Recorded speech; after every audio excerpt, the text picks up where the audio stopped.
You guys remember that really weird period of time right after Yooka-Laylee came out, where there was this almost unanimous dismissal of 3D platformers? Like, before, everyone was excited to see a revival of the genre, but as soon as people got their hands on the game and realized it wasn't the best thing ever, the dialogue shifted towards, this is basically Banjo-Kazooie, so maybe Banjo-Kazooie was never that good to begin with. Maybe the very concept of a platforming collectathon is outdated. Then A Hat in Time and Odyssey came out and everyone went, never mind. It's scary to think how quickly the community, and even the industry as a whole, can turn on something if there's no shining beacon to serve as a modern example. 3D platformers might have their Odyssey, but there are tons of genres, mechanics, and design philosophies that have yet to find some footing in the current gaming climate. And as someone who is constantly vouching for games of the past, it can be hard, if not impossible, to convince people that there's anything of value to be found there, without some sort of modern iteration to back it up. Because without a connection to the here and now, you open yourself up to the most frustrating counter-argument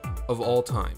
Nostalgia. Dude, like, it's all the roses. You think you do, but you don't. Just living like the new things. Now, I'm not gonna pretend like nostalgia doesn't exist, or that it doesn't affect the community's perception of the games we played when we were younger, because it does. That being said, there is no other medium in existence with a community so willing to throw anything that was made more than 8 years ago right under the bus, and chalk up people's preference for those games to elitism and rose-tinted glasses. I think there's a few reasons for this, the biggest one being our technology. For the past few decades, technology has been moving lightning fast, and it feels like every few years, video games take a massive step forward. There are things we do objectively better now, which contributes to the old and busted, new hotness mentality. But that doesn't mean there aren't tons of nuances in game design, sound design, art style, etc. that aren't practically timeless. There are definitely things that were born from limitation, but that doesn't mean the philosophies behind those things hold no value in the modern age.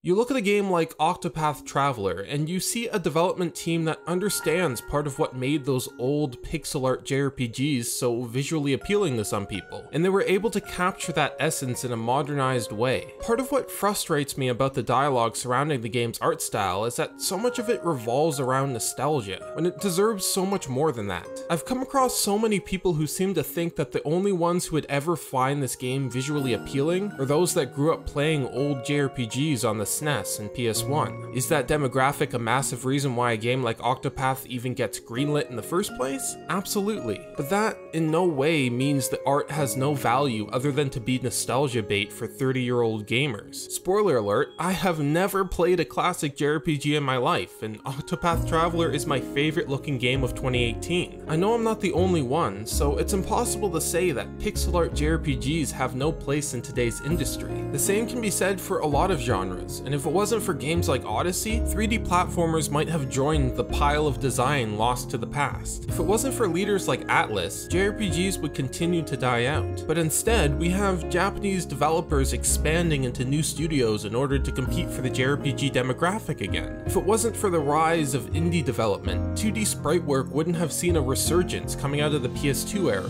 and we would have never gotten games like Ori and the Blind Forest. My point is, technology is always going to bring us new possibilities when it comes to design, but stepping into the future doesn't always make the past obsolete. Just because a certain genre or mechanic fails to impress in a new generation doesn't mean it can't be tweaked or improved upon or done more interestingly. There's always something of value to be found in the successes of yesterday. It just takes some passion and a little bit of time.